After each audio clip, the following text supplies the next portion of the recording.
Okay, camp set up. What's for dinner? Daily rations. Again? Really? Yeah, well, what else could we have? Yeah, I wonder.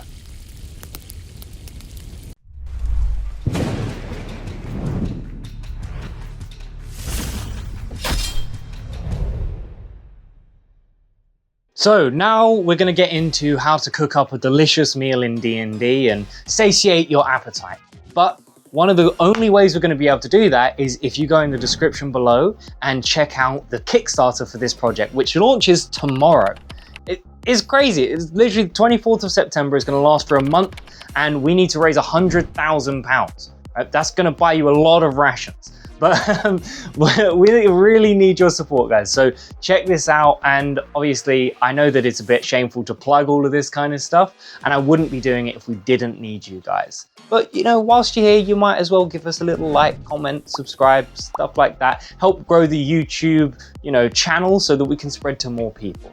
But anyway, enough of all of that. Let's get on with the video. What you eat every day in an adventure is not something that most D&D players think about. But in real life, it's like half of everything you do in your waking day. You're either working to earn money for food, you're buying the food, cooking the food, eating the food, or cleaning up after having eaten the food. I mean, it's a really big part of life, and I know I personally really enjoy eating food. So I think that there's definitely something that we can implement into our game here. I know we don't want to perfectly mimic our life in D&D, otherwise we could just, you know, go outside somewhere, but we do want to have some kind of realism, and I don't think that we have to remove food to make our gaming experience fun. I mean, there's plenty of games that are almost exclusively about food. There's even a TV show called Delicious in Dungeon, which is specifically about cooking food out of exotic monster parts. So there's clearly something that we can have fun with here. So since cooking is so obviously amazing, why don't D&D include it? Well, I think it comes from the origins of D&D. It was originally made just as a dungeon crawler. I mean, it is Dungeons and Dragons after all. It was never meant to be anything other than practically just a combat simulator. So everything outside of combat just kind of fell to the wayside. And yeah, I mean, they've tried to pick things up now, but even the crafting system they've implemented recently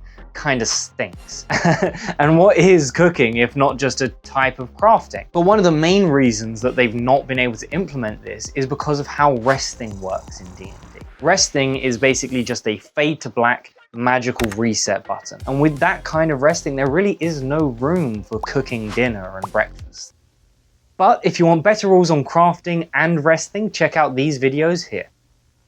So how does cooking actually work in Grit and Glory? Well, the first thing you need, obviously, is the ingredients. You get these mostly by harvesting them from monsters that you've slain. These kinds of parts are used for lots of different things in Grit and Glory, so you won't really have to go out of your way to find them. You'll most likely be stockpiling them already. The next thing you need is a heat source. This can either be the campfire or it can be the kitchen inside your stronghold. Cooking itself is actually pretty simple. You just choose the ingredients you want, and that selects the DC check for the cooking and the type of meal that you'll create at the end. Different ingredients can provide different bonuses, so you can mix and match what ingredients you want to prepare for the day ahead. Now, this doesn't mean that everything you cook is going to be delicious. Some ingredients and meals are decidedly not delicious. Let's take the monster heart, for example. If the bonuses from that zombie's heart are nice enough, then maybe you'll be able to stomach it. Speaking of which, some ingredients are not just difficult to eat, they're difficult to cook as well, such as the zombie heart, which means that you need special skills and training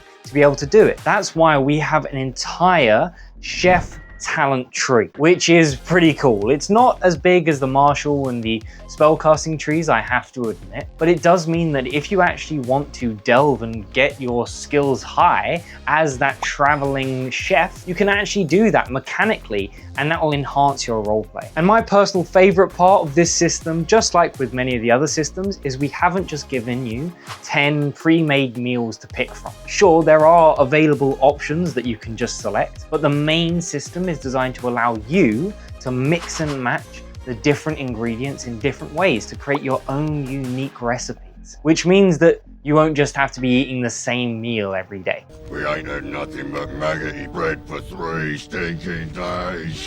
And I think one of the best parts of this system for a gameplay perspective is that it improves the roleplay potential for resting massively. Because you need food to rest, it can mean that hunting, gathering, and cooking are all activities that your party can partake in together to complete that rest. It means that traveling over long distances is actually a lot more involved as well. I mean, personally in D&D, I usually just skip over travel completely, and I know most people do. But with Grit and Glory's traveling system, plus the addition of this cooking system, it makes traveling a lot more of an event that you can actually partake in and enjoy. These kinds of things are what make the game more grounded, but in a fun way, rather than just bogging you down with carrying capacity. But meals aren't the only thing you can cook. As any gamer will attest to, snacks are a massive part of most people's diet, which we've actually implemented into this cooking system. Similarly to making a meal, you can make a snack. However, this doesn't have to be eaten straight away. You can actually store it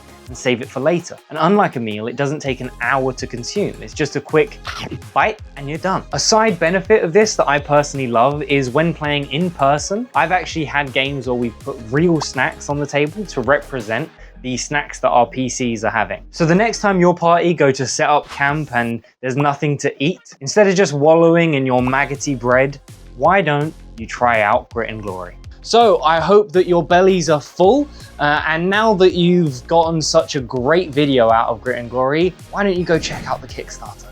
You know, this has got to be a transaction. I can't just give you it all for free. No, I'm joking. But honestly, this community has meant so much to me, and the fact that we're so close to making this game become a real thing, that we're going to have physical books that we're going to be able to ship to people, it means a lot to me. And we're so close now, and I'm really happy that all of you can be a part of this with me. So yeah, go check that out. And when you're done, why don't you check out one of these 2 videos?